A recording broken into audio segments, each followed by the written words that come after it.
Buenas noches con todos los presentes. Bienvenidos al webinar de resolución de conflictos. El día de hoy tenemos como ponente a Jefferson Alexandro Reyes Barros, egresado como psicólogo, entrenado en terapia breve centrada en soluciones, formado como terapeuta de pareja, capacitado en el manejo de software estadísticos e investigación psicológica. Actualmente cursa estudios de hipnoterapia, psicoterapia sexual, manejo de la ira. Su actividad laboral se divide en dos áreas: la psicología popular y el asesoramiento de tesis psicológicas. Ahora le voy a dar pase a nuestro ponente Jefferson Reyes Barros para que pueda iniciar la ponencia del día de hoy. Buenas noches, ¿logran escucharme de manera adecuada? Sí, Jefferson. Sí, te logramos escuchar. Perfecto, ¿me ven bien también? Sí. Sí, también. Perfecto, ¿ven las diapositivas que estoy compartiendo? sí, correcto. Sí. Perfecto. Bien, bueno, muchas gracias Rosana por la presentación. Aprovecho también para agradecer al grupo de IDECO por la invitación. Y bueno, el motivo que nos reúne aquí es hablar un poco sobre la resolución de conflictos. Ya me han hecho una breve presentación. Mi nombre es Jefferson, psicólogo.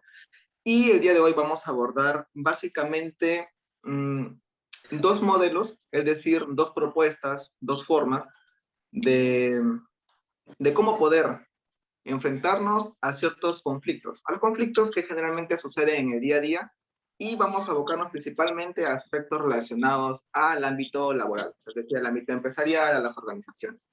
Pero también vamos a ver cómo estos modelos pueden aplicarse en los contextos más cotidianos. Bueno, la presentación ya me la hicieron, así que voy a saltarme esto. Y vamos a empezar hablando de algo importante que nos va a permitir delimitar exactamente hacia dónde vamos a ir. ¿Qué cosa es un conflicto? Tenemos que empezar desde lo básico, a partir desde la comprensión de qué cosa es un conflicto.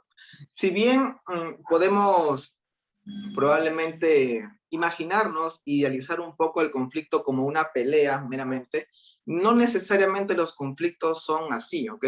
Es verdad que a veces llegan al punto de la violencia, de las agresiones, del intercambio de palabras probablemente ofensivas, pero la concepción de conflicto como tal nos invita a pensar simplemente en una oposición o un desacuerdo entre dos o más partes. Es decir, hay dos personas, dos grupos de personas o simplemente dos partes que tienen ideas distintas, tienen posiciones diferentes, y como ambos quieren llegar probablemente a cierto punto juntos, el hecho de que no se pongan de acuerdo es lo que genera un conflicto.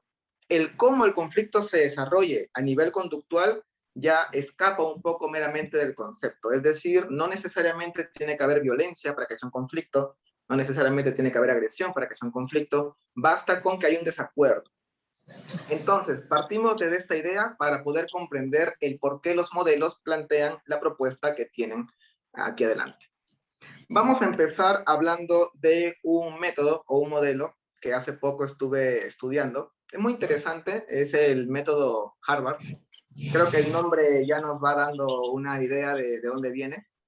El modelo o método Harvard es un modelo propuesto entre los años 80 y 90 por docentes del programa de negociación de la Escuela de Derecho, obviamente de la Universidad de Harvard, de ahí viene el nombre.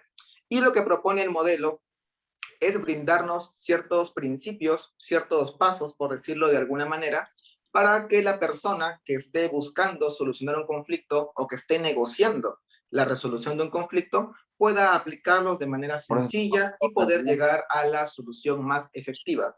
En este caso, pues va a buscar que ambas partes se beneficien en la medida de lo posible de una manera igualitaria. Ahora, si bien este modelo, como pueden ir imaginando, tiene una gran funcionalidad en ámbitos laborales, en ámbitos de trabajo, en ámbitos organizacionales, se plantea también que este modelo puede utilizarse en el día a día, es decir, en problemas cotidianos, problemas o conflictos familiares, conflictos con algún vecino, de repente con alguna persona que te topas en la calle. Pero también hay que tener en cuenta que como todo modelo tiene sus limitaciones. Entonces partimos desde la idea que si bien el método Harvard se propone como un método de negociación y de resolución de conflictos, también tiene su límite. Y por lo que he ido revisando, el límite sería básicamente cuando los problemas que se intentan resolver ya tienen que ver con cuadros clínicos probablemente. Por ejemplo, un tema de dependencia, un tema de ansiedad, de depresión, de algún trastorno de personalidad. Bueno, ya aquí el método pues ya tiene su límite y obviamente ahí ya requeriría una atención particular mediante un proceso psicoterapéutico. Pero bueno, vamos a enfocarnos en los problemas que sí puede resolver y vamos a empezar con algunas ideas básicas respecto a este modelo. Y para ello, vamos a empezar, invito a que todas las personas que estamos aquí reunidos el día de hoy pensemos en una situación conflictiva, en una situación problemática que tengamos probablemente en la universidad, probablemente en casa, en el trabajo, de repente en el centro de prácticas. Si ya estamos trabajando, pues en el trabajo de repente tenemos alguna pequeña riña con un colega, con nuestro jefe, de repente estamos buscando un aumento de sueldo y no sabemos cómo poder conseguirlo, entre otras cosas. La idea es que pongamos mentalmente una situación de conflicto y conforme voy a ir explicando el método Harvard, los pasos que hay que seguir, ustedes lo van a ir aplicando mentalmente para que tengan una idea y visualicen cómo sería la resolución del conflicto que ustedes tienen. Bien, entonces, una vez habiendo ya visualizado este conflicto, vamos a empezar partiendo de una idea muy, muy importante, y es que si es que hay un conflicto, básicamente hay un interés por resolverlo. O sea, si tú quieres resolver el conflicto, quiere decir que estás buscando algo de la otra parte. Porque si tú no buscaras algo de la otra parte, si la otra parte no te interesara o no tuviera algo que para ti es importante, tú simplemente no quisieras resolver el conflicto. Te daría igual, ¿no? Ah, ok, mi colaborador me está pidiendo un aumento de sueldo, pero como yo no quiero hacerlo, pues lo despido y ya está. No es importante para mí, o sea, no te prestas para resolver el conflicto. Pero si de repente hay un colaborador que tú sabes que es muy eficiente, trabaja bastante bien y está pidiendo un aumento, pero tú no le quieres dar ese aumento por X motivos, de repente no hay presupuesto en la empresa, pero quieres que el colaborador se quede en la empresa, ahí es donde empieza el conflicto, ¿no? En tratar de convencerlo para que se quede, pero no necesariamente aumentándole el monto económico. Entonces, partimos de la idea base que si quieres resolver el conflicto es porque necesitas algo de la otra parte. Es decir, ya sea en menor o en mayor medida, pero algo necesitas. Hay una relación de interdependencia. Tú dependes en cierta medida de la otra persona y la otra persona depende en cierta medida de ti. Desde aquí vamos ya partiendo con un principio muy interesante del método Harvard, y es que se trabaja bastante el tema de la relación, el tema de cuidar la relación que tienes con la otra parte. Pero esto lo vamos a detallar un poco más adelante. Bien, ¿en qué problemas se puede aplicar el método Harvard? Bueno, problemas como mencioné, de repente un aumento de sueldo, de repente estás cerrando un nuevo trato con un cliente y quieres pues obviamente sacar la mejor ventaja de ello, una riña con un vecino, con algún familiar o cualquier otro entorno. Y el método Harvard, algo que me ha llamado un poco la atención, es que también plantea algunas ideas respecto a qué se podría hacer cuando no hay una solución, cuando no hay una resolución de conflicto. Lo que también es importante tener en cuenta que si bien se plantean métodos para resolver problemas, para resolver conflictos, hay que tener en cuenta ese factor humano que muchas veces limita que dos personas se pongan de acuerdo. A veces simplemente lo que la otra parte exige para resolver el problema o resolver el conflicto no puede darse. Y a veces los problemas no se pueden solucionar. Por decirlo de alguna manera, es parte de la vida. No todo tiene solución. A veces no se puede dar simplemente y la negociación no se puede dar. Bueno, el método Harvard te plantea una idea de qué podrías hacer en ese caso, pero eso lo vamos a ver más adelante. Empezamos entonces con los principios. Y este principio me resulta muy, muy, muy interesante porque, como mencionó Rosana, también yo me dedico a lo que es la psicoterapia en atención particular de pacientes, y este principio se asemeja mucho a uno que yo trabajo con los pacientes, y es separar al problema de la persona. Es decir, una cosa es el problema y otra cosa es la persona. Si bien como la imagen lo grafica de manera bastante explícita, vienen juntos, es decir, la persona viene con el problema o viene a conversar del problema, es necesario que cuando dialoguemos con las personas tengamos esa capacidad para separar. Una cosa es la persona que requiere cierto trato, que requiere cierta relación, y otra cosa es el problema. Bien, y aquí se plantean 4 aspectos importantes para poder conocer bien este principio, de separar al problema de la persona. Tenemos que tener en cuenta que debemos ser duros con el problema, es decir, tenemos que ser estrictos en la resolución del problema. No tenemos que darle espacio a que el problema se siga agrandando. Pero, así como somos duros con el problema, tenemos que ser suaves con las personas. Es decir, tenemos que tener un buen trato con las personas.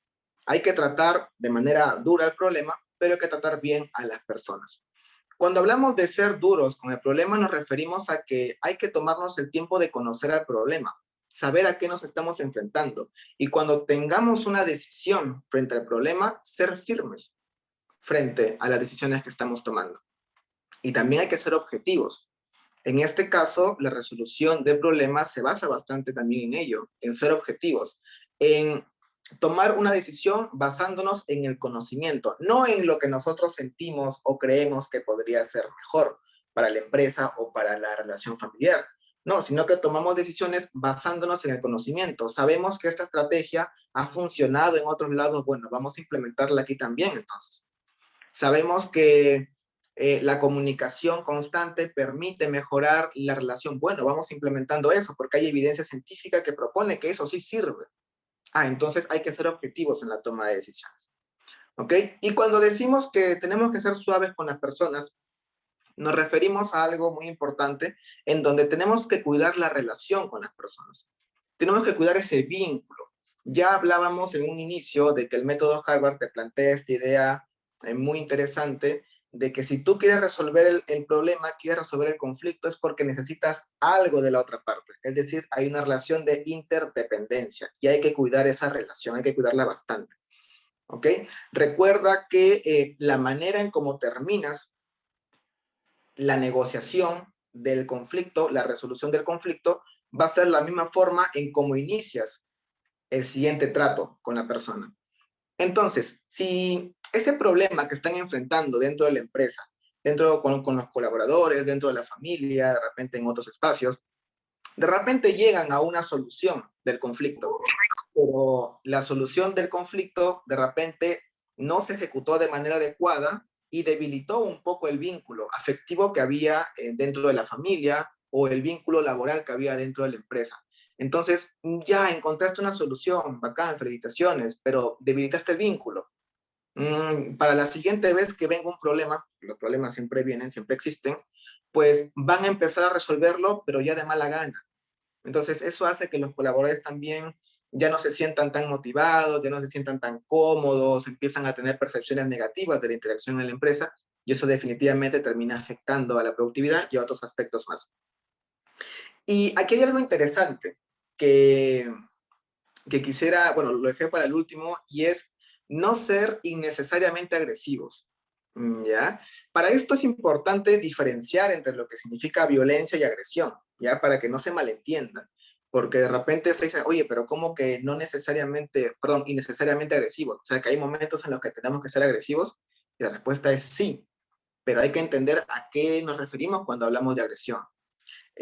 A pesar que en la psicología todavía existe cierto debate dentro del ámbito científico y muchos investigadores todavía confunden lo que es la agresión de la violencia, vamos a diferenciarlo de una manera muy sencilla. ¿Ya? Hablamos de violencia cuando estamos buscando hacer un daño y sabemos que lo que hacemos va a generar daño. Es decir, queremos lastimar a la otra parte. Eso es violencia, básicamente. Y la agresión es una respuesta que podría generar daño, pero sin intención de causar ese daño. Y básicamente la agresión surge cuando estás defendiendo algo. O sea, de repente insultas, agredes, puedes golpear de repente a otra persona, pero en son de defensa propia. Básicamente, esas serían las diferencias. Como se pueden dar cuenta, no hay mucha diferencia. Lo que lo diferencia básicamente es la intención.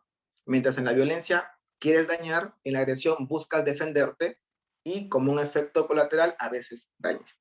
Bien, entonces, cuando buscamos resolver un problema, cuando buscamos resolver un conflicto, en algún momento puede suceder que tú tengas que defender tu postura. Y a eso se refiere, defender tu postura, pero siempre y cuando hayas recibido primero un ataque. De lo contrario, no tienes por qué defender, no tienes por qué ponerte a la defensiva si no hay una amenaza. Entonces, solamente cuando te veas amenazado, ahí es cuando activas el modo defensa. Bien, entonces a eso nos referimos cuando decimos no seamos innecesariamente agresivos. ¿Ok? Y para esto voy a poner un pequeño ejemplo, rapidito nada más. Hace poco, por ejemplo, estuve negociando con unos clientes, como también mencionó Rosana, me dedico al asesoramiento de tesis, investigaciones psicológicas, y habíamos pactado un trato con el cliente, en donde el cliente tenía que hacer el pago total del servicio antes de yo entregar el producto, que era un análisis estadístico. Pero a última hora el cliente me dice, no, no te voy a pagar hasta que no me muestre los resultados. Y le digo, bueno, ahí yo me puse en modo agresivo porque está atacando mi ámbito laboral y bueno, se tuvo que hacer recordar cuál fue el trato previo, en donde yo le había explicado que primero tiene que hacerme el pago total, si no, no le voy a entregar el informe, ¿no? Y bueno, después de explicarle de manera objetiva, dándole a conocer cuál fue el trato, haciéndole recordar, tuve que ponerme a la defensiva, ya pues hizo el monto, hizo el pago del monto y se le envió el trabajo, ¿no? Y no hubo problema, pero sí fue necesario ponerme un poco a la defensiva y ser objetivo. Ser objetivo, hablarle claro, no necesariamente atacándolo, pero sí defendiendo mi trabajo, ¿no? Entonces, a eso más o menos nos referimos. Segundo punto para poder separar a la persona del problema. Hay que escuchar para entender y hay que hablar para ser escuchado. ¿A qué nos referimos con ello? Básicamente estamos hablando del proceso de la comunicación. Muchas veces, y esto sucede más probablemente en ámbitos relacionales, es decir, cuando tenemos una pareja sucede mucho. Nosotros asumimos, por ejemplo, que nuestra pareja está pensando lo mismo que nosotros, ¿no? Y a veces no les comunicamos las cosas y luego se arman problemas. En las empresas sucede similar. Pensamos que nuestros colaboradores, por ejemplo, ya sobreentienden lo que tienen que hacer. O de repente nuestro colega de trabajo nos dice, ah, no, él ya sabe qué es lo que tiene que hacer, no hay necesidad de explicarse, ¿no? Y luego surgen los problemas, surgen los conflictos porque no hubo una adecuada comunicación. Cuando deseas resolver un conflicto, tienes que tú brindar información de cuál es tu postura, es decir, de cuáles son tus ideas, qué es lo que tú estás buscando. Tienes que hacerle saber a la otra parte qué es lo que tú estás buscando para resolver ese conflicto. Bien, si tú no se lo comunicas, la otra persona no va a adivinar. Ya, lamentablemente no podemos adivinar. Y así como tú comunicas para que la otra persona te entienda, tú también tienes que escuchar para entender cuál es la postura de la otra persona, para entender qué es lo que la otra persona está buscando como parte de la resolución del conflicto. Entonces, no solamente basta escuchar, porque siempre decimos, hay que escuchar a la otra persona, no hay que entenderlo, hay que ponernos en sus zapatos. Ya, pero no solamente basta eso. Así como escuchamos, también tenemos que comunicar, también tenemos que hacer que nos escuchen. Bien, la comunicación es bidireccional. Yo digo algo, la otra persona me regresa el mensaje y va en ese sentido, ida y vuelta, hasta que tengamos la información suficiente para poder tomar decisiones objetivas. Tercer punto, no se busca a la persona que tuvo razón frente al problema, ni tampoco se buscan culpables. Es verdad que evidentemente va a haber un culpable, probablemente, del conflicto, y probablemente también exista alguien que tenga la razón. Pero en el momento de solucionar el conflicto, no buscamos ello, porque no nos permite avanzar. Ok, encontraste al culpable y, o sea, regañarle en ese momento no va a hacer que el problema se solucione.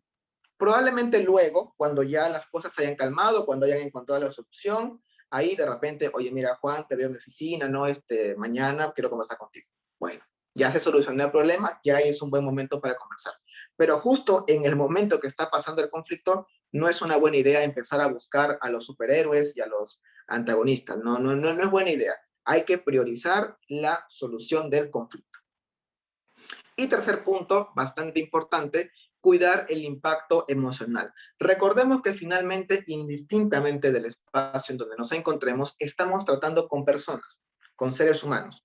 Bien, entonces tenemos que hacer sentir valiosa a la otra persona y tenemos que también darle a entender que respetamos sus posturas, sus ideas. Ojo, no es lo mismo compartir sus ideas que respetar sus ideas. Bien, si las compartes, en buena hora, pero si no las compartes, por lo menos respétalas. Eso va a hacer que el diálogo sea mucho más fluido y que puedan llegar a una solución del conflicto de manera más efectiva. Es importante crear conexión. Bien, porque cuando estás tratando con una persona y resolver un conflicto, para resolver un conflicto tiene que haber información. Y mientras más conexión exista con esa persona, la información va a fluir de mejor manera. En mi práctica terapéutica diaria, siempre me doy unos minutos antes de pedirle al paciente que me comunique su problema. Siempre le pregunto sobre sus hobbies, a qué se dedica, qué es lo que hace, quién es esa persona más allá del problema, y también doy oportunidad a que mis pacientes me hagan una pregunta a mí. Generalmente me suelen preguntar lo mismo, ¿no? ¿Usted es psicólogo, a qué se dedica, no? Aparte de eso, ¿no? ¿Cuál es su hobby? ¿Qué hace por la vida cuando está estresado? Y eso crea conexión porque permite darle, en este caso al paciente, la idea de que no soy solamente alguien mecanizado para resolver problemas clínicos, sino que también soy un ser humano, ¿no? Entonces crea conexión y la comunicación en la sesión fluye de mejor manera. Entonces, esa misma dinámica, por ejemplo, se puede aplicar en el ámbito de las empresas. Primero, crear esa conexión con los colaboradores o con la persona con quien se tiene que trabajar para encontrar una solución al conflicto. Primero, crea relación, crea conexión. Una vez que tengas creada esa conexión, la solución del conflicto va a ser mucho más fluida. Continuemos. Segundo punto, centrarse en los intereses. Aquí es necesario diferenciar la posición del interés. Seguro que muchos de ustedes han visto esta imagen del famoso iceberg, ¿no? En que se ve por encima del agua la puntita del iceberg, que es un pedazo de hielo básicamente, pero abajo del agua hay un tremendo hielo, ¿no? Hasta abajo, que son muchos metros de profundidad. Y bueno, esta metáfora del iceberg se utiliza para muchas cosas. El punto es que cuando hablamos de centrarnos en los intereses, nos referimos, metafóricamente hablando, a ese iceberg. Hay que diferenciar entre la posición o la postura y el interés de la persona. Hablamos de postura o de posición frente a las peticiones inmediatas para solucionar un conflicto. Por ejemplo, pongámonos en el caso hipotético de que estás haciendo probablemente selección de personal, ¿no? Y bueno, te han recomendado de repente a una persona, ¿no? O ya viene directamente a simplemente coordinar los pagos porque ya ha sido enviada desde otro lugar. En fin, el punto es que esta persona, por ejemplo, te está pidiendo que le pagues 3,000 soles al mes. Y de repente la empresa no cuenta con ese presupuesto, solamente cuenta con 2,500. Pero, ok. Pero tú quieres que ese colaborador se quede en tu empresa. Entonces, digamos que el primer error sería tratar de negociar el monto. Ya, el método Harvard te dice, no, pues no tienes que negociar el monto, porque el monto, o sea, los 3,000 soles que él está pidiendo es su postura, es su posición, es lo que él supuestamente quiere. Ese no es su interés, o sea, eso no es lo que está detrás. Entonces, ¿qué cosa es lo que está detrás? Ojo, aquí no estamos hablando de brujería y nada. ¿Qué cosa es lo que hay detrás? Hay una pregunta bastante simple pero muy potente para poder identificar cuál es el interés de la persona frente a su petición. Recuerden que en este caso el conflicto sería de que la persona pide más de lo que tú estás dispuesto a pagarle. Que eso es un conflicto común. Podríamos preguntarle, por ejemplo, oye, ¿y tú para qué quieres 3,000 soles al mes? ¿Para qué? ¿Qué cosa te va a permitir esos 3,000 soles al mes, por ejemplo? ¿Qué cosa tú vas a poder conseguir cuando tengas esos 3,000 soles al mes? Y probablemente el colaborador te responda, bueno, es que yo quiero ese monto porque teniendo esa cantidad de dinero, yo voy a sentirme seguro económicamente hablando. O sea, voy a tener una seguridad económica durante ciertos meses. Imaginemos que el contrato sea breve solamente por 6 meses. Entonces, teniendo ese monto, en 6 meses, yo luego puedo estar tranquilo el resto de meses hasta conseguir un trabajo nuevo. Entonces, lo que este colaborador o posible colaborador está buscando no es el dinero, lo que está buscando es la seguridad que se consigue aparentemente a través del dinero. Ah, ok, entonces tú dices, esta persona me está pidiendo 3,000 soles al mes porque lo que busca es una seguridad, una estabilidad. Bueno, mira, entonces, cuando tú conoces eso, ya dejamos de lado el dinero y nos centramos en, ok, no era el dinero, era esto otro. Y ahí surge otra pregunta. ¿De qué otra forma yo puedo conseguir eso y poder resolver este conflicto? Porque cuando tú conoces el interés, es decir, lo que hay detrás, automáticamente sabes qué es lo que la persona quiere y puedes conseguirlo de diferente manera. Por ejemplo, ok, mira, no podemos darte los 3,000 soles que tú deseas porque escapa de nuestro presupuesto, pero podemos extenderte un poco más el tiempo de contratación. Es decir, ya no solamente 6 meses, sino de repente 9 meses o quizás un año, dependiendo del caso, ¿no? Te vamos a pagar igual 2,500 porque es lo que tenemos, pero te extendemos el contrato. ¿No? De esa forma, la persona sigue obteniendo la seguridad que estaba necesitando, pero con el monto que tú tienes. Entonces, dejamos de lado lo superficial, el dinero, y vamos a ver qué cosa hay detrás de eso. ¿Para qué tú quieres conseguir esto? Y buscamos satisfacer esa necesidad, no la principal, sino la que subyace. En espacios clínicos, al menos en mi especialidad que es terapia de pareja, pasa bastante también, ¿ya? Por ejemplo, es común esto en mis pacientes. La esposa, por ejemplo, siempre suele decir, yo quiero que mi esposo me ayude a lavar los platos, por ejemplo, o que me ayude limpiando la casa, o que me ayude viendo a los niños. Y el esposo dice, no, es que yo no soy bueno en eso, no quiero hacerlo, o simplemente no quiere. Hacemos estas preguntas. ¿Y para qué quieres que tu esposo te ayude? ¿Qué cosa vas a conseguir tú cuando tu esposo te ayude en eso? Bueno, lo que yo voy a conseguir es tiempo para descansar. O voy a sentirme querida, dicen algunas mujeres. O simplemente, por ejemplo, responden, bueno, con eso consigo que mi hijo tenga un buen ejemplo, ¿no? De que los hombres también pueden hacer limpieza, por ejemplo. Entonces, mira, cómo el hecho de simplemente pedirle ayuda a alguien puede tener diferentes intereses. O sea, el hecho de que la esposa esté pidiendo que el señor, o su esposo, le ayude, detrás de eso hay probablemente una mujer que busca descansar más, una mujer que está buscando sentirse querida, apreciada, valiosa, y una mujer que está buscando darle un buen ejemplo a su hijo.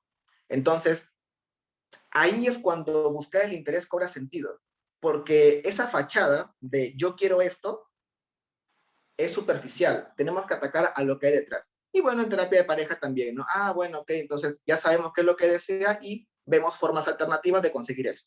Otras maneras en que la mujer se pueda sentir querida o que el señor pueda darle un mejor ejemplo a su hijo.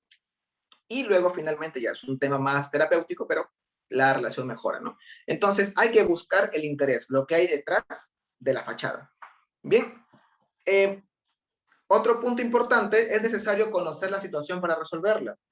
Tómate el tiempo necesario para conocer qué es lo que está pasando en la organización, en la familia, en el ámbito académico, dependiendo de dónde tengas esta situación problemática, tómate el tiempo para poder conocer qué es lo que está pasando. Conoce bien el problema para conocer sus elementos y saber cuál va a ser el cambio que vas a realizar. Sea flexible y adopte una visión a largo plazo. Es necesario que los cambios o las propuestas de solución que tú implementes tengan un impacto a largo plazo, que no sea solamente para el momento, ¿ya? Que se busque un impacto a largo plazo. Justamente por eso es necesario que te tomes el tiempo para conocer el problema, porque si no lo conoces lo suficiente, puede que la solución que propongas solucione el conflicto, pero a corto plazo. La idea es que sea a largo plazo, ¿ok? Hay que apreciar el interés de la otra parte. Bueno, el interés de ambas partes es importante y deben ser valorados. En este caso, en el primer ejemplo, en donde el colaborador buscaba una seguridad o una estabilidad económica, bueno, hay que valorar eso, hay que decirle que eso es importante y que está bastante bien que una persona esté buscando ello y que tú puedes ofrecerle eso, quizás de una manera diferente, pero le vas a ofrecer ello. y hay muchas probabilidades de que termine aceptando el trato. Bien, continuemos. Veamos, el tercer punto.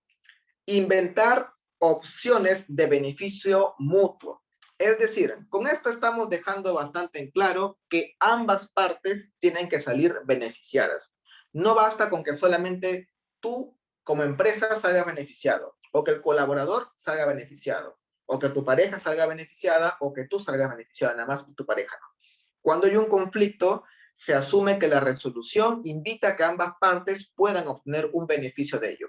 Quizás, digo, solo quizás, alguna parte tenga más beneficio que el otro, puede ser, pero la idea es que ambos salgan beneficiados.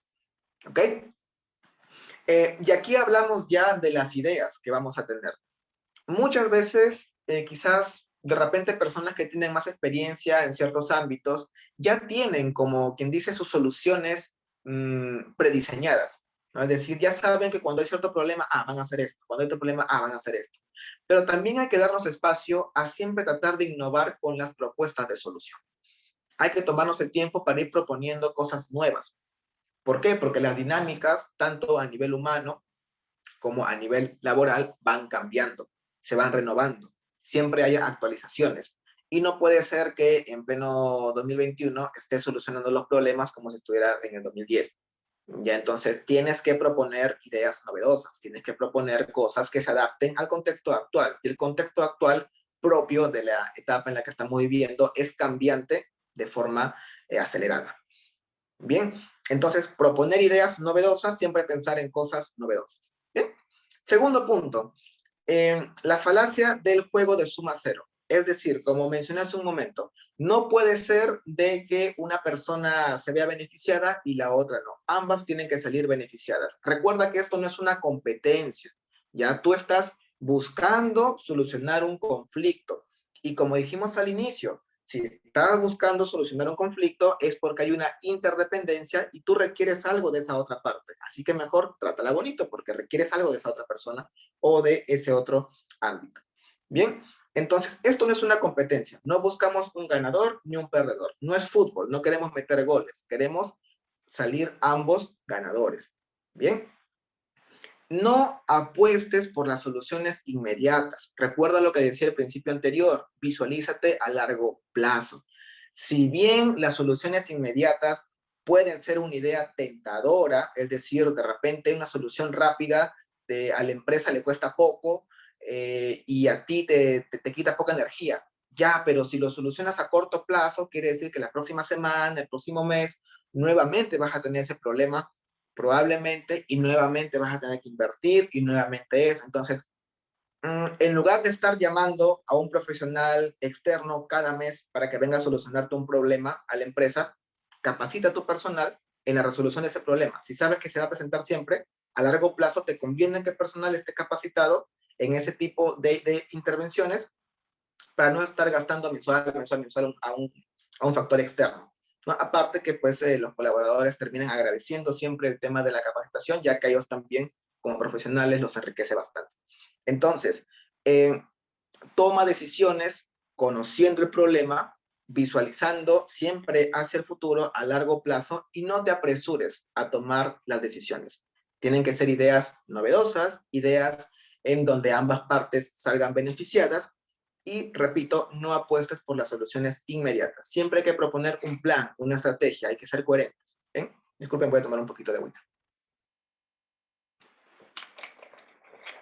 Ya, falta un poco de refrescar. Bien, cuarto punto. Identifica obstáculos. ¿Ok? Identifica obstáculos, porque hasta ahora estamos hablando que sí, mira que el método Harvard, que esto, que suena bonito, que la comunicación, qué bacán, y sí, ya. Pero recuerda que dentro de la empresa, por ejemplo, tú tienes un límite. Es decir, a menos que seas el jefe de toda la empresa, bien, pero si no eres el jefe de toda la empresa, tienes un límite en tu poder. Es decir, tú puedes tomar decisiones hasta cierto punto. De aquí para arriba ya no depende de ti. Dependerá de otra persona que tenga un cargo probablemente superior al tuyo y tú tendrás que consultarle. Entonces, cuando propongas soluciones, cuando propongas una resolución del conflicto, ten en cuenta cuáles son tus límites. Como colaborador, probablemente como supervisor, probablemente también como pareja, si es un pequeño conflicto de pareja, también tienes límites como pareja. Si tienes un problema en la familia, recuerda que también tienes un límite dentro de la familia. Entonces, indistintamente el ámbito en el que te encuentres tratando de solucionar un conflicto, recuerda que tienes un límite, tanto un límite inferior como un límite superior. Y toma las decisiones basándote en ese límite. ¿Ok? Vamos entonces al último punto del método Harvard, que sería insistir en utilizar criterios objetivos. Insistir en utilizar criterios objetivos. Y aquí básicamente nos plantean tres ideas. Como su mismo título lo dice, hay que ser objetivos, hay que tomar decisiones basadas en el conocimiento. Y cuando digo en este caso en el conocimiento, ya no necesariamente me refiero al conocimiento del problema, sino al conocimiento científico, al conocimiento basado en la evidencia que existe para tomar decisiones importantes. Ahora, claro, cuando de repente tú estás tratando de vender un producto, tampoco le vas a decir al comprador, mira, según la ciencia explica esto. Pero sí hay que ser objetivos en las explicaciones que damos. Por ejemplo, eh, imagínate que estás tratando de vender un producto, por ejemplo, ¿no? Y bueno, viene alguien y te dice el clásico, ¿no? Mira, es que lo que pasa es que no tengo para pagarte completo y quisiera una rebaja, ¿no? Eso es, concientízate un poquito menos. Entonces, de forma objetiva tú le puedes responder, mira, lo que pasa es que este costo que manejo es para todo el público. Y indistintamente el sector en el que se encuentren, indistintamente la persona, indistintamente el día, el clima, la estación o el año, el costo de mis servicios es siempre el mismo. Este es el costo para todos. O sea, objetivamente les estás explicando, le estás dando las razones de por qué no puedes ceder a su petición. Y ya dependerá del cliente o del posible cliente si adquiere o no el servicio. Recuerdo mucho que hace poco, no sé si es un meme, pero salió como un video en donde eh, pasaba algo similar, ¿no? Y le decían a la persona, oye, tú cobras muy caro, ya pues es una rebaja, ¿no? Y la otra persona le decía, yo no cobro caro, solamente que tú eres pobre y por eso no puedes pagar lo que yo cobro. Eso no, ya, o sea, eso no se hace, eso es ser agresivo innecesariamente. O sea, no es necesario que arremetas de esa manera. Entonces, una alternativa sería explicarle objetivamente por qué no puedes bajar tus precios, ¿no? En el caso, algún colaborador tuyo esté buscando un aumento y de repente esa persona pues ha hecho méritos, ¿no? Ha hecho méritos para obtener ese aumento de sueldo, pero lamentablemente los méritos que ha hecho quizás no son suficientes o simplemente no son los que la empresa valora, ¿no? Entonces hay que explicarle bien y decirle, mira, o sea, entiendo que te has esforzado, pero lamentablemente no has llegado quizás a la cuota que se requiere para un aumento de sueldo, ¿no? Quizás puedo darte algún otro beneficio, pero aumento de sueldo no. O de repente, mira, aún no puedo aumentarte el sueldo por tal y tal motivo. O quizás explicarle que no es la única persona que está pidiendo aumento de sueldo y que de repente a todos se le ha negado. Es un caso hipotético, ¿ya? De repente a todos se le ha negado. Ya estás explicando objetivamente por qué no puedes ceder. O de repente por qué sí vas a ceder, también hay que explicar. Entonces, el método Harvard no deja nada a la imaginación, a la interpretación. Todo lo que hacemos, lo que comunicamos, lo que expresamos, se basa en conocimiento, en evidencias y en ser objetivos.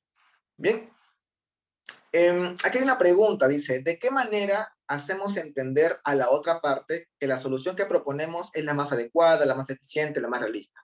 No, evidentemente mediante una explicación objetiva. Mm, Otro ejemplo quizás sea cuando estás, por ejemplo, tratando de vender un producto o algún servicio y, y esta persona que quiere adquirir el servicio o el producto dentro de la empresa o para alguna otra empresa, se pregunta por qué está tan caro lo que tú ofreces, ¿no? Y ahí hay que explicarle de manera objetiva por qué el monto de tu servicio es el que tú das. Ah, mira, lo que pasa es que nosotros aquí dentro de Trujillo, por ejemplo, ¿no? Hay una página web que se dedica a clasificar la calidad del servicio y nosotros ocupamos el primer puesto en calidad de servicio al cliente, ¿no? Pues ingresar a la página, ahí ves que nuestra empresa está en el top 1 de mejores servicios en el rubro que te encuentras. Y por eso es que tenemos este monto, ¿no? Por el prestigio, bla, bla, bla. Ah, ya, entonces el cliente dice, ah, este no es cualquiera, pues este es el top one, ¿sabes? Es el número uno. Con razón cobra lo que cobra. Acá, ok, pum. Entonces ya Ya no le estás diciendo, oye, no es caro, sino que tú eres pobre. No, o sea, ya le estás explicando objetivamente por qué del servicio, ¿no? Y pasa, eso pasa siempre. Eso pasa siempre. A mí también me pasa. Me dicen, oye, pero ¿por qué tan caro? No, si esos son simplemente me vas a entregar un informe con numeritos. Ah, mira, lo que pasa es que mi servicio incluye esto. Ah, ya, por eso cobras así. Sí, por eso cobras así. Y finalmente, seamos flexibles con los criterios. Es decir, eh, es importante, o mejor dicho, básicamente lo que el método Harvard propone es una negociación. Y como negociación, pues probablemente en algún momento tú tendrás que ceder ciertas cosas y probablemente la otra persona o el otro lado también tendrá que ceder ciertas cosas.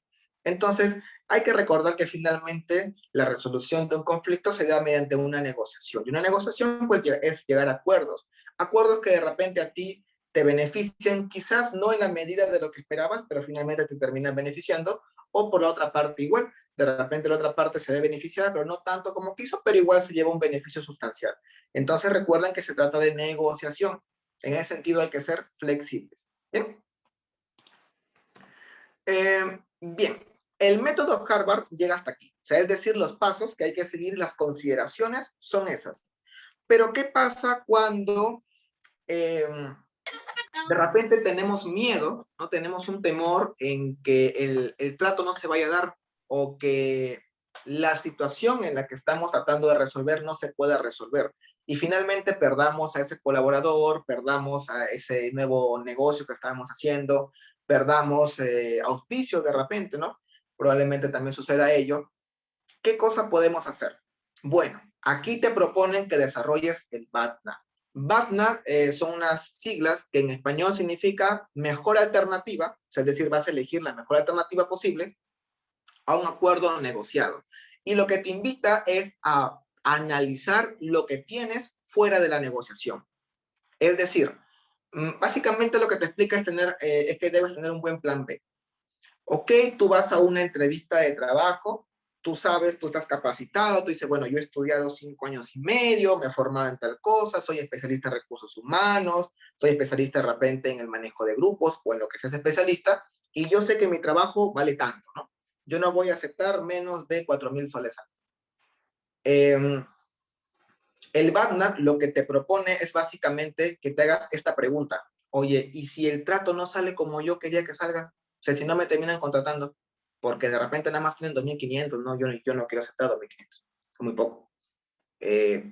Tengo un plan B, o sea, tengo algo que podría por lo menos ser estable para sostenerme un tiempo más hasta encontrar otro trabajo. O de repente hay otra empresa que también estaría dispuesta a contratarme. De repente en el tema de los auspicios, ok, tengo más auspiciadores, tengo otras empresas que estén dispuestas a trabajar conmigo, si es que con la que estoy negociando ahora no llegamos a un trato. ¿Mm? Entonces, es importante que desarrolles un buen plan B, o sea, que tengas, como que dicen Cristiano, tu guardadito. ¿Ya? Tienes que tener un plan B en el caso la negociación no llegue a darse. Ahora, aquí algo importante de aclarar. La negociación que tú estás llevando a cabo, la resolución del conflicto, recuerda que conflictos simplemente son oposiciones, son cuando dos personas piensan diferente o van por caminos diferentes, pero tienen que llegar a un mismo sendero.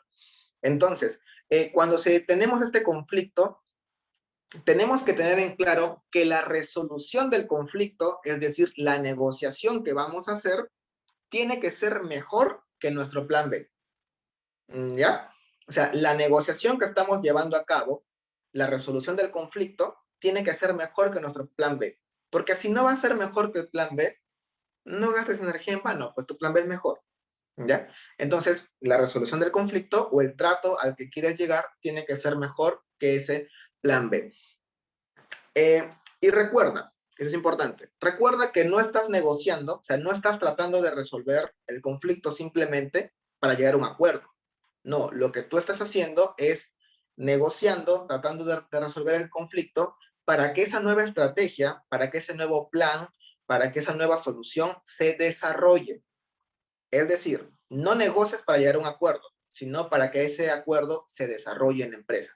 Recuerda que estamos pensando a largo plazo. Estamos viendo esto como una inversión a futuro.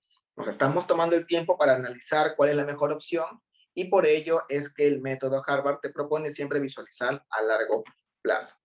¿Ok?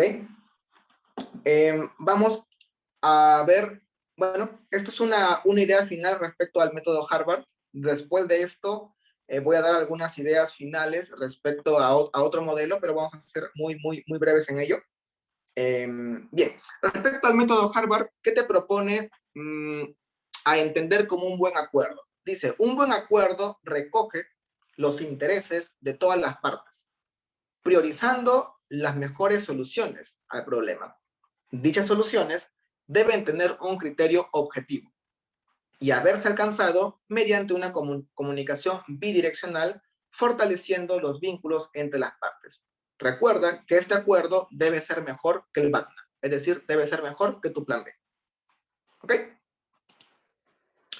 Y ahora vamos a hablar rápidamente, esto va a ser muy breve, porque también ya estamos culminando con el tiempo, y vamos a hablar sobre un enfoque que básicamente es el que yo he estudiado durante cierto tiempo, que es el centrado en soluciones. ¿Ok? Si bien este enfoque nace como una propuesta psicoterapéutica con el pasar de los años y de las décadas, porque también tiene ya su tiempito, los principios son aplicables tanto a contextos clínicos, educativos y organizacionales. Tengo colegas del área organizacional que han estudiado este enfoque y que bueno, están innovando en sus empresas con propuestas bastante interesantes. Vamos a abordar solamente 4 aspectos importantes y ver cómo estas ideas o estas propuestas nos permiten solucionar conflictos dentro de ciertos espacios, ya sea organizacionales o también cotidianos. Bien, primer principio, búsqueda de excepciones. Desde el enfoque centrado en soluciones, nosotros consideramos que existen excepciones. ¿Qué cosa es una excepción? Ahora les explico. Nosotros consideramos que indistintamente del problema que exista, este problema no se presenta las 24 horas del día. Hablando ya de un tema quizás un poco más cercano al área organizacional. Por ejemplo, tardanza en los colaboradores. Ok, muy probablemente los colaboradores o el colaborador que llega tarde no llega tarde siempre. Quizás hay algunos días en los que sí llega temprano o algunos días en los que llega menos tarde. Ahí cabe preguntarnos, ¿qué está pasando en la vida de este colaborador que le está permitiendo al menos llegar 2 días temprano aquí a la empresa? ¿Por qué está llegando 2 días temprano? ¿Qué está pasando en su vida esos 2 días? Una vez que conozcamos qué está pasando, cabría preguntarnos, ¿la empresa como tal puede tener alguna intervención en esa situación para poder replicar esos momentos y hacer que el colaborador pueda llegar temprano más veces? Entonces, como se pueden dar cuenta, aquí no nos enfocamos tanto en conocer cuál es el problema directamente, sino nos enfocamos en conocer qué es lo que sí funciona bien y tratar de replicarlo. Segundo punto, identificación de recursos. Cuando nosotros hablamos de recursos, nos referimos a aquellas cosas con las que la persona ya cuenta. Y por qué no también decir aquellas cosas con las que la empresa cuenta. Es decir, aquellas habilidades, capacidades, de repente la empresa tiene una buena comunicación entre sus colaboradores o hay otra cosa que identifica a esta empresa y que la diferencia de las demás. Entonces, cuando tenemos un problema o un conflicto, lo que se hace desde el enfoque centrado en soluciones es poner énfasis en esos puntos positivos, en esos puntos fuertes que tiene la empresa y los colaboradores y proponer una solución en donde los colaboradores puedan desarrollar, o mejor dicho, ejecutar esas habilidades que obviamente dominan porque son sus puntos fuertes y la solución va a ser mucho más fácil de llevarse a cabo porque son cosas que los colaboradores y la empresa dominan en sí mismos. Tercero, estrategias de afrontamiento. Es decir, muchas veces cuando tenemos un conflicto dentro de la empresa o en nuestra vida cotidiana, nos enfocamos principalmente en el aspecto de averiguar por qué estamos tan mal. Es decir, ok, la empresa tiene un problema, yo tengo un problema, mi relación tiene un problema, mi familia tiene un problema. Y nos preguntamos, ¿no? Agarrándonos acá el mentón, ¿por qué tenemos este problema? Y nos pasamos horas y horas tratando de encontrar la causa, que esto puede ser por esto, no que cuando yo era chiquito me caí. Entonces, eh, las estrategias de afrontamiento te invitan a pensar diferente. No te invitan a que te cuestiones por qué el problema es así, sino te invita a que te preguntes por qué el problema no es peor.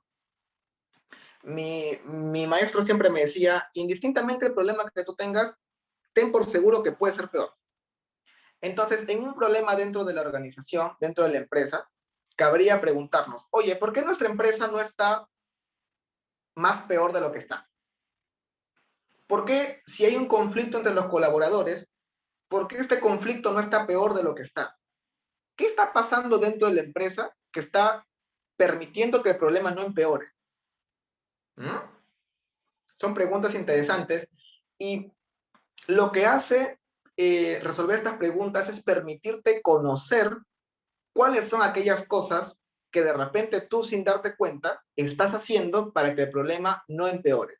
De repente esto no te permite conocer necesariamente la solución, pero sí te permite conocer y empezar a valorar aquellas cosas que estás haciendo para que la situación no empeore. Y podemos encontrar situaciones muy interesantes, ¿no? Mira, de repente los colaboradores, a pesar de, siguen todavía metiéndole el mismo esfuerzo al trabajo. Ah, mira qué curioso. A pesar del problema, todavía siguen esforzándose bastante. Y el hecho de que ellos se esfuercen bastante hace que la empresa no se venga totalmente abajo. ¿Ok? Y cuarto punto, apostamos por los cambios mínimos. Es decir, empezamos a hacer los cambios más chiquitos posibles, porque son los más fáciles de ejecutar, y obviamente al ser los más fáciles de llevar a cabo, van a ser aquellos que hay más probabilidad de que se cumplan. Entonces, eso también va haciendo que los colaboradores, la empresa, los familiares, dependiendo de dónde tengas el conflicto, puedan empezar a tener ese sentir de competencia. Y ojo, aquí no estamos hablando de motivación, no, estamos hablando de que las personas pueden empezar a resolver conflictos pequeños, porque son fáciles de resolver, y el resolver esos conflictos chiquitos o hacer cambios chiquitos les crea un sentir de competencia y los va, digamos, capacitando también para empezar a resolver cada vez problemas más grandes, más grandes, más grandes y más grandes. Bien, repito, esto no es motivación, esto es simplemente actuar basándose en la evidencia de sí haber resuelto problemas previos. ¿Ok? Bueno, de este modelo quería simplemente puntualizar ello porque quería centrarme más en el método Harvard. Bien, idea final para ir ya concluyendo y en el caso tengan preguntas, pues poder resolverlas. Si bien estos modelos que acabo de proponer, que les acabo de explicar, funcionan, ¿ok? Estos modelos funcionan, ¿bien? Pero más allá de que funcionen, es necesario que los practiques, ¿ok? No basta solamente con, yo sé que esto es así, y ya, pues, no, ya me lo explicaron, no. Tú tienes que llevarlo a la práctica. Mientras más los practiques, más vas a desarrollar esa habilidad para poder conocer de cerca las estrategias y saber aplicarlas en el momento exacto. Entonces, de nada te sirve haber conocido estos modelos si luego no lo llevas a la práctica. ¿Ok? Esa sería la idea final. Practica. Empieza con conflictos pequeños. De repente tienes algún conflicto con un compañero de clase, ¿ok? Tienes algún conflicto con algún colega que no es un conflicto muy grande, ¿no? O sea, algo pequeño, de repente tu compañero está enviando tarde los trabajos, ¿no? No está cumpliendo con la entrega de informe, de repente están haciendo tesis y no está parafraseando lo que debería parafrasear. Entonces, intenta aplicar estas ideas con él o con ella, ¿no? De problemas pequeños. Recuerden que estos modelos que acabo de presentar, específicamente el método Harvard, por lo que vemos funciona bastante bien en ámbitos empresariales, pero recuerden que en el caso el problema o el conflicto sea bastante amplio y ya implica aspectos clínicos, pues sí van a requerir necesariamente pues, de una intervención terapéutica, ¿no? También hay que entender que estos modelos tienen sus limitaciones.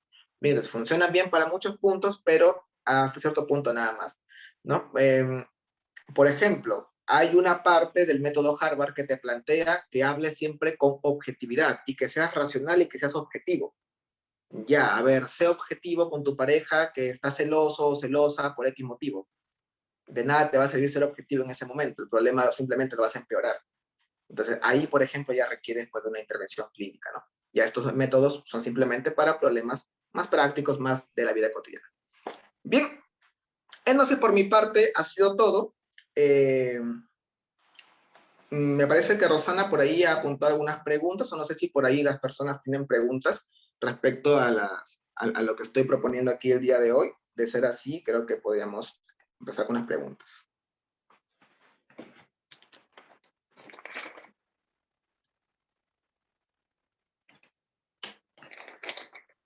Sí, Jefferson, gracias por tu ponencia, ha sido muy buena, enriquecedora en conocimientos. Y mi pregunta es la siguiente. ¿Cómo manejar una situación de conflicto asertivamente? Ok, ok. Em, a ver, sé que, sé que no lo he mencionado, o sea, es decir, en ningún momento he dicho que hay que ser asertivos para solucionar el problema o el conflicto, pero básicamente el método Harvard tiene de forma transversal, es decir, atraviesa todo el modelo, el tema de la asertividad. Si nos ponemos un poco minuciosos y empezamos a ver cuáles son sus principios, nos damos cuenta básicamente que el método es extremadamente asertivo. Bien, por ejemplo, aquí tenemos cuidar el impacto emocional, cuidar las emociones que tienes tú y que tiene la otra persona. Ahí está siendo bastante asertivo. Escuchar para entender, hablar para ser escuchado. Está priorizando el tema de la comunicación, que se plantea también en una resolución asertiva. No buscar culpables, no ser agresivos, separar a la persona del problema. Bien, estamos viendo aquí también valorar y respetar los intereses de la persona, respetar lo que la persona quiere conseguir, tomarse el tiempo de poder pensar en una solución, evitar buscar un perdedor, hacer que ambos bandos o ambas partes tengan un beneficio. Y si, repito, si nos ponemos a indagar así, a ver con un poco de minuciosidad todos los principios del método Harvard, nos vamos a dar cuenta que en esencia el método es extremadamente asertivo. Entonces, una forma de ser asertivo en este caso, yo simplemente lo resumiría con apliquen el método Harvard. Es bastante asertivo, pero en síntesis hay que priorizar siempre el tema de la comunicación, hay que priorizar el tema de cuidar las emociones de la otra persona, cuidar el tema de la relación, ¿bien? Siempre hay que cuidar el tema de la relación porque como mencioné en un principio, recuerda que si quieres llegar a una solución, a solucionar el conflicto, es porque algo te interesa de la otra parte. Entonces hay que ser consciente de ellos, tratar con respeto, no exaltarnos cuando conversamos con las personas, recordemos que todos somos seres humanos, merecemos un respeto, con calma, comunicación, relación, valorar, y básicamente en eso se resume el método Harvard y sería pues una forma muy, muy buena de poder ser asertivos, definitivamente. Gracias por tu respuesta. ¿Alguien más que desea hacer una pregunta? Sí, muchas gracias Jefferson por tu ponencia. Excelentes métodos también que nos has brindado para poder tener una mejor resolución de conflictos. Mi pregunta era de cómo lidiar con personas difíciles para evitar un conflicto. ¿Cómo podríamos lidiar? ¿Cómo lidiar con personas que son difíciles? Ya, a ver. Yo entiendo por personas difíciles, probablemente aquellas personas que ya vienen como quizás con cierta postura para armar pelea, probablemente ya vienen predispuestos a buscar un encontrón. Hay que tener en cuenta que los problemas son relacionales, es decir, en este caso, en estas situaciones de conflictos, el problema se da con mínimo dos elementos, es decir, hay una parte A y una parte B. La negociación o la resolución del conflicto se da entre nosotros. Entonces, toda la comunicación, como mencioné en su momento, es bidireccional. No solamente vamos a estar nosotros calladitos ahí viendo qué cosa hace la otra persona, no, sino que nos comunicamos. Entonces, si la otra persona viene ya con una postura como que un poco imponente, como querer buscar conflictos, una persona difícil de tratar, definitivamente no hay que imitar su comportamiento. O sea, si viene a agredirnos, lo peor que podemos hacer es responderle de la misma manera. Nosotros tenemos que actuar en un nivel de calma bastante importante, porque finalmente, recuerden que la comunicación es bidireccional. Entonces, si la otra persona viene a gritar, a agredir, y tú le respondes calmado, conforme se vaya dando la comunicación, la otra persona va a ir viendo que no es necesario hacer ello. Y bueno, nosotros tenemos también neuronas espejo, ¿ya? Pero no quiero entrar en tema de neuropsicología. Pero por un tema de imitación, también la otra persona va a empezar a bajar su tono de voz. Entonces, si la persona viene con un nivel de agresividad aquí y tú te pones aquí, esta persona va a querer ganarte. Y si tú nuevamente te pones aquí, la persona va a querer ganarte.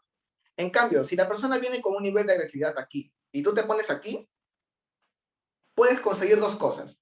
En el mejor de los casos, que disminuya, y bueno, en el peor de los casos, que simplemente no aumente, lo cual también ya es bastante bueno, teniendo en cuenta que es una persona difícil de tratar. Otro aspecto importante sería, por ejemplo, que tú, la persona calmada, no se tome personal la situación. Es decir, si estás, por ejemplo, en un espacio laboral, hay que entender que también el trabajo muchas veces estresa a las personas, propio de la carga y también de los problemas personales que nosotros tenemos fuera de él. Entonces, no te tomes la conversación personal. Recuerda que es una negociación laboral. Hay que tener bastante diferenciado el aspecto personal del laboral. Bien, y otro aspecto importante que también se debería tener en cuenta es mantener la conversación con esa persona dentro de lo laboral. Es decir, si esa persona de repente tú sabes que ya viene con cierta intención de molestarte, o de fastidiarte, o de querer agredirte, probablemente venga a hablarte de ciertas cosas fuera del tema laboral, ¿no? Siempre vienen a atacarte a nivel personal. Simplemente no respondas a esas agresiones personales. Mantén la conversación en un diálogo meramente laboral, ya que finalmente ese es el contexto en el cual te encontrarías. Entonces, no hay que ceder, no hay que caer a esas tentativas. Esa sería una buena forma de empezar, ¿no? Y ya conforme la conversación se vaya dando, siempre igual priorizar el respeto, priorizar la comunicación y invitar siempre a la calma, que finalmente si están dentro de un espacio laboral va a ser bastante sencillo de conseguir.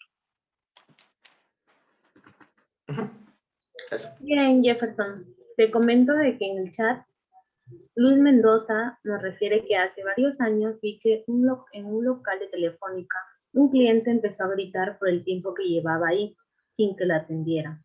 Salió el gerente de tienda y empezó a gritar más fuerte. El cliente bajó su exoneración. ¿Es recomendable? Disculpa, no entendí la última parte. Disculpa, no te escucho. Bien, salió el gerente de tienda y empezó a gritar más fuerte. Entonces el cliente bajó su exoneración. ¿Es recomendable ello? A ver si es que entendí. Hay un cliente en un lugar, empezó a gritar y cuando vino el gerente se calmó. Exactamente. Ya, y tu pregunta es si es que es Sí, es recomendable cuando hay recomendable. un problema llamar al gerente. Esa es Mira, la te vuelvo pregunta. a leer. Hace varios Ajá. años vi que en un local de Telefónica un cliente empezó a gritar por el tiempo que llevaba ahí sin que lo atendiera. Salió el gerente de tienda, perdón.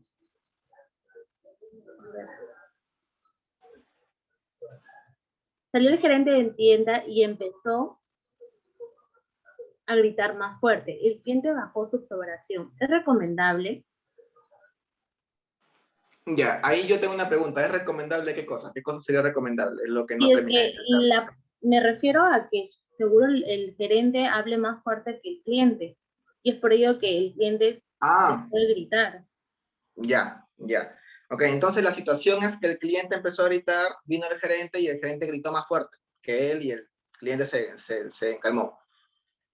Eh, ya, a ver, interesante caso. Mira, yo creo que para poder entender esas situaciones habría que tomar en cuenta otras variables, ¿no? O sea, eh, no estamos hablando de dos personas con el mismo, con la misma jerarquía, definitivamente. Estamos hablando de un cliente y de una persona que tiene una jerarquía bastante grande dentro de la empresa. Y antes de entrar en el debate de que no, de que todos los seres humanos somos iguales, ¿no? Antes de entrar en ese tema, hay que tener en cuenta que las relaciones que nosotros tenemos se basan siempre en dinámicas de poder, ¿ok? Siempre se basan en dinámicas de poder. Y mucho más en el contexto en el cual nos encontramos, en el contexto latinoamericano. Nosotros tendemos mucho a basar nuestra dinámica según las jerarquías de poder. No es necesariamente recomendable que cuando una persona está gritando, venga otro y le grita más fuerte, pero bueno, si en ese caso funcionó, suerte probablemente, ¿no? No siempre suele pasar. Ese es el punto. Que si bien puede que haya funcionado, no es lo que siempre suele pasar.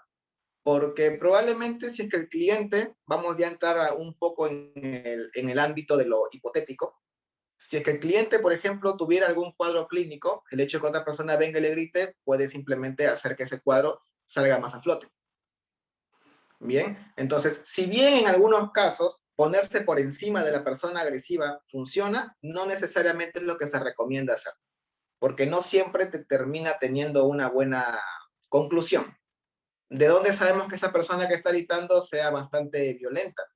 ¿No? Y que entre en un cuadro de angustia total y que de repente agarre a golpes a alguien, ¿no?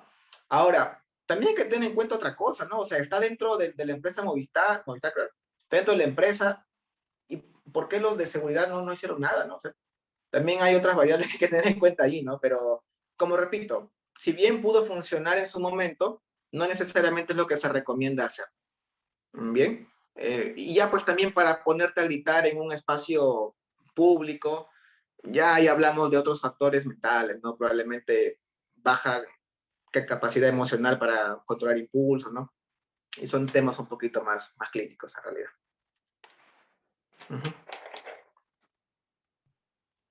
Bien, gracias, Jefferson. A ver, ¿alguien más tiene una pregunta?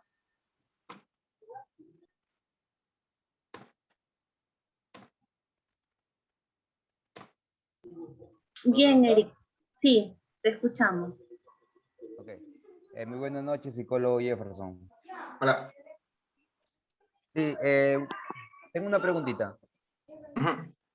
Ya, como sabe, bueno, en la actualidad tal vez no se pueden solucionar muchos conflictos, tal vez cuando existe el orgullo, ¿no? Entre, digamos, en ese problema. ¿Cómo se podría solucionar en este caso un conflicto cuando tal vez una de las dos personas es orgullosa, ¿no? Por así decirlo. Ya, a ver. Mira, cuando hay un tema de orgullo de por medio, si bien esto puede variar en nivel, no hay personas que son más orgullosas que otras, el tema no es tanto el orgullo, sino qué cosa genera en la dinámica de conversación el que la persona sea orgullosa. Yo apuntaría más a ello. ¿Qué cosa genera en la conversación y en la posibilidad de resolver el conflicto, que básicamente es mediante la conversación, el orgullo? ¿Qué cosa está generando? ¿Está generando que esta persona se altere muy rápido? Si se altera muy rápido, hay que darle un tiempo, un espacio, hay que ir con calma. Si esta persona se pone agresiva, bueno, ahí ya habría que definitivamente empezar a asumir que de repente no es la mejor persona con quien tengamos que resolver el conflicto y que a veces es mejor no resolverlo, ¿no? Pero, repito, yo apostaría por el tema de qué cosa está generando el orgullo en la dinámica. Pero que recuerden que lo que hemos planteado hasta ahora del método Harvard se basa principalmente en el tema de cómo es la relación con la persona, cómo es la comunicación, cómo es esa interacción, cómo se llega entre ambos bandos a poder proponer algo. Y evidentemente habrán personas que tengan más o menos orgullo, pero la pregunta, nuevamente, recalco, es ¿qué cosa está generando el orgullo en la dinámica de resolución del conflicto?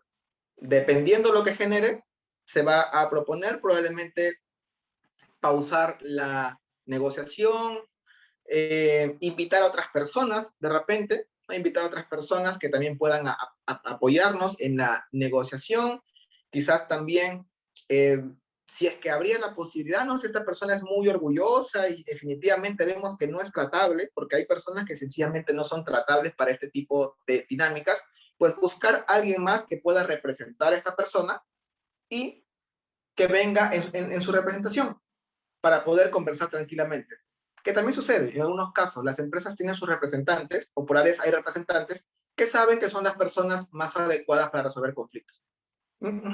Ahora, si de repente lo llevamos a un tema más personal, o sea, a un tema ya, no sé, pues si tienes un familiar que es muy orgulloso, ¿no? Bueno, ahí sí ya es un tema más personal, más de una atención particular, ¿no? Pero en muchas empresas hay un personal especializado para resolver conflictos, ¿no? También sería una alternativa. Muchas gracias, psicólogo. Entonces, la recomendación sería, si no se puede resolver el conflicto, digamos, socialmente, sería pedir ayuda profesional, ¿no? En este caso. Podría ser pedir ayuda profesional o, como te digo, podría simplemente pedirse un representante por la otra parte, que a veces pasa, ¿no? Con la persona con la que estás lidiando no es definitivamente agradable el diálogo, bueno, pide un representante, alguien que represente a esta persona, porque no está en las facultades para controlar sus emociones o sencillamente no puede manejar el tema y pues un representante tampoco caería mal. En unos casos se incurre a ello como última opción. Ya. Genial. Muchas gracias, psicólogo Jefferson. Muy buena ponencia. Gracias, gracias. Por ahí me parece que había otra pregunta. No estoy muy seguro. Sí, en el chat hay una pregunta, voy a leerla. Dice, existen diversos conflictos en la empresa. Muchas veces hay reclamos o llamadas de atención por algún error en el trabajo. Sin embargo, quien recibe la llamada de atención lo toma como un asunto personal, no lo toma como un tema laboral. ¿Cómo cambiar esta percepción? Ya, interesante, ya. A ver, me parece que aquí estamos entrando ya a un ámbito un poco más, más individual, ¿no? Más individual. A ver, lamentablemente, lamentablemente vivimos en un contexto en donde es difícil empezar a delimitar las cosas. Quizás ahora por la propia necesidad en la que nos encontramos, estamos trabajando mucho tiempo y pareciera que nuestra vida sencillamente es trabajo, trabajo y trabajo para poder saldar temas económicos y cosas por el estilo.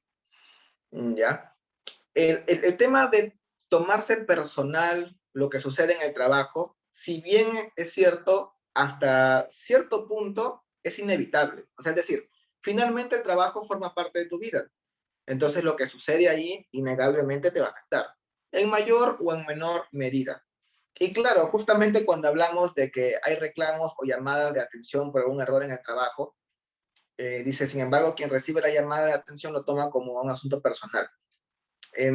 Yo entiendo por la pregunta de que a la persona a quien le reclaman lo toma personal.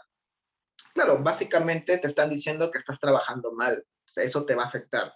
Partimos desde el punto que va a ser normal que te afecte, ¿ok? Lo que te pasa en el trabajo te va a afectar definitivamente.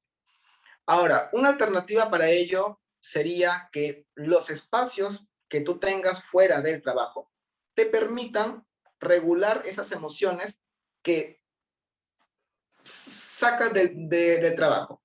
Es decir, muchas veces salimos del ámbito del trabajo, salimos de nuestra jornada laboral y nos llevamos a casa muchas cargas, muchos problemas. Es necesario que lo que sucede fuera del trabajo nos permita regular esas emociones negativas que suceden en el ámbito laboral. Ahora, también hay trabajos que son mucho más pesados a nivel emocional que otros. Eso hay que tenerlo en cuenta. Y también hay algunos trabajos que son, que tienen un mayor margen de error que otros. Entonces, por lo que yo entiendo la pregunta, me corrigen si me equivoco, por favor, hacen referencia a estas personas que se dedican a meramente recibir reclamos. Y en algún momento leí una investigación que decía que ese tipo de trabajos son los más cargados a nivel emocional. Entonces, hay que tener cuidado, por favor. Hay que tener cuidado, hay que tener en cuenta que el trabajo también puede estresarnos, hay que tener en cuenta que si bien es normal porque forma parte de nuestra vida, o sea, si es que te sucede algo en el trabajo, te va a afectar definitivamente. Pero hay que priorizar también el cuidado emocional. Cuidado emocional, el tener espacios recreativos, el poder compartir momentos con las personas y finalmente cómo cambiar esta percepción, cómo cambiar la percepción de lo que sucede en el trabajo se tiene que quedar en el trabajo. Una alternativa podría ser, por ejemplo, ponernos horarios. Esto va a sonar un poquito chistoso, ¿ya? O sea, de repente va a sonar como que, qué raro lo que propone el psicólogo. ¿Ya? Hay un trabajo individual, o sea, un trabajo personal que muchas veces te recomiendo a los pacientes y que de repente para alguno de ustedes que está pasando por una situación como esta le pueda servir. Y es ponerse horarios para el malestar. Ya es una actividad muy curiosa. Y con esto cierro la respuesta. Por ejemplo, si lo que te sucedió en el trabajo te afecta bastante y tú sabes que esa afectación, te tomaste muy personal lo que sucedió y tú sabes que probablemente te va a durar, yo qué sé, 2, 3 horas, 4 horas o te dura todo el día. Y durante todo el día estás con ese pensamiento negativo. Dice, no, por ejemplo, un jefe llama la atención al trabajador de su área por un error. El trabajador se molesta con su jefe y lo toma de manera personal. Sin embargo, solo es un tema laboral. A ver, un jefe llama la atención al trabajador de su área por un error. No, es que, a ver, es que sí es personal, lo que te está diciendo a ti. O sea, es un error del trabajador. Y como decía, indistintamente, si está sucediendo en el ámbito laboral, igual te va a afectar. Entonces, partimos de esa idea, que va a ser inevitable que te afecte. Ese es el punto. Entonces, aquí yo creo que el tema no es si te afecta o no, sino qué tanto te afecta. Obviamente, si un jefe te llama la atención al trabajador por un error, te va a afectar, ¿sabes? Las personas dentro del ámbito laboral y también fuera del ámbito laboral tenemos cierta reputación. Todos buscamos mantener cierta imagen. Y hay muchas personas que les gusta su trabajo.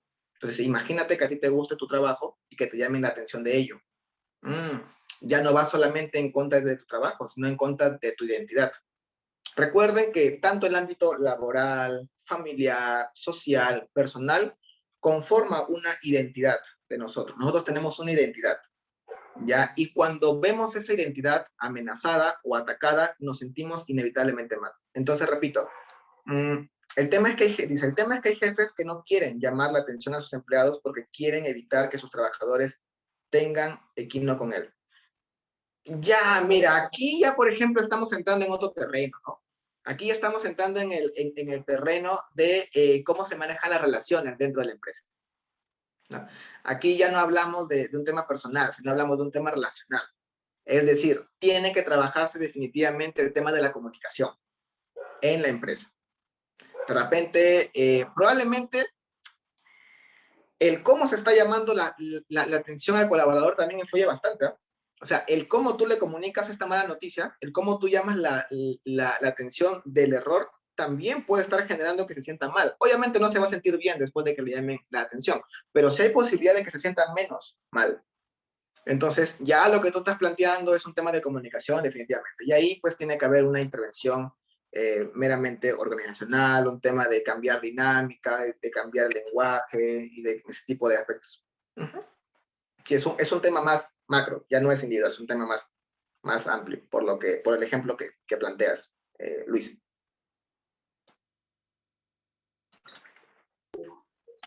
Bien, psicólogo y Jefferson, muchas gracias. Ahora sí podrían prender su cámara para tomarnos una foto. Poquito recuerdo. Sí, por favor. Bueno, mientras van prendiendo la foto, aprovecho para decirles que ahí están mis datos. En el caso de Zen, contactarse conmigo, está mi correo, está mi número, y en el caso de Zen, pues darle una ojeada a mi currículum. Está también ahí el LinkedIn, ¿no? Simplemente es mi nombre, Jefferson Reyes Barros, ahí pueden ubicarme. Como comentó Rosana en un inicio, me dedico actualmente a 2 ámbitos laborales, el que es la atención de pacientes, me especializo en lo que es psicoterapia de pareja, y, bueno, asesoramiento de tesis, investigación psicológica, análisis estadístico y aspectos relacionados a investigación. ¿Bien? Entonces, ¿ya estamos para la fotito? ¿Qué dice? Chicos, prendan su cámara para la foto final. Prendan su cámara. A Sí, ver, por favor. dejo de compartir, ¿no? Sí, Sí, por por favor. favor. Ya está. Ahí está. A ver, dos. Dice, ¿se le puede enviar un mensaje al WhatsApp del psicólogo? Claro, justamente para eso coloco mi número. Sí, ahí está mi número, ¿ya?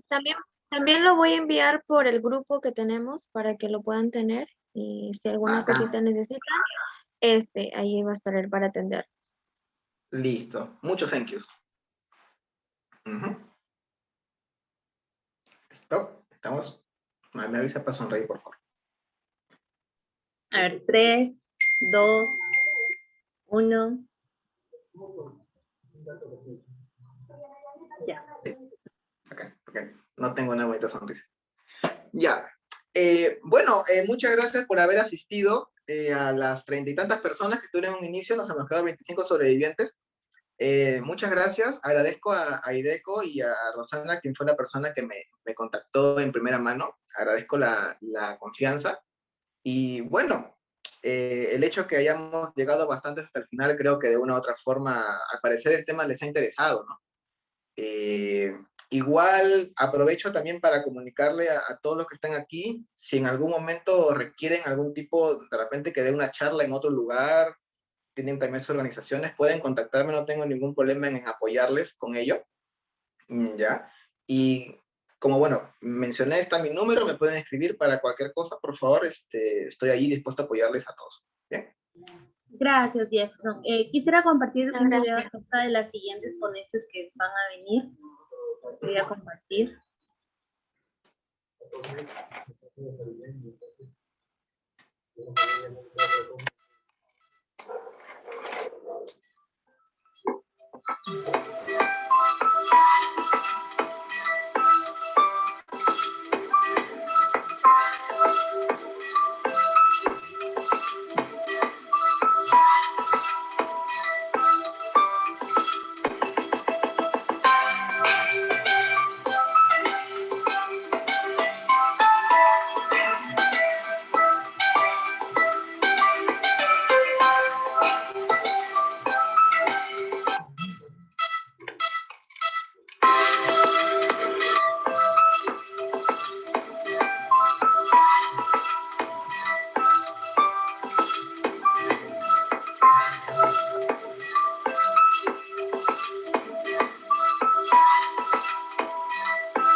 Gracias, nos vemos. Cuídense, muchas gracias. Gracias, psicólogo. Chao, cuídense. Buen tema. Gracias. Gracias, chicos. Gracias.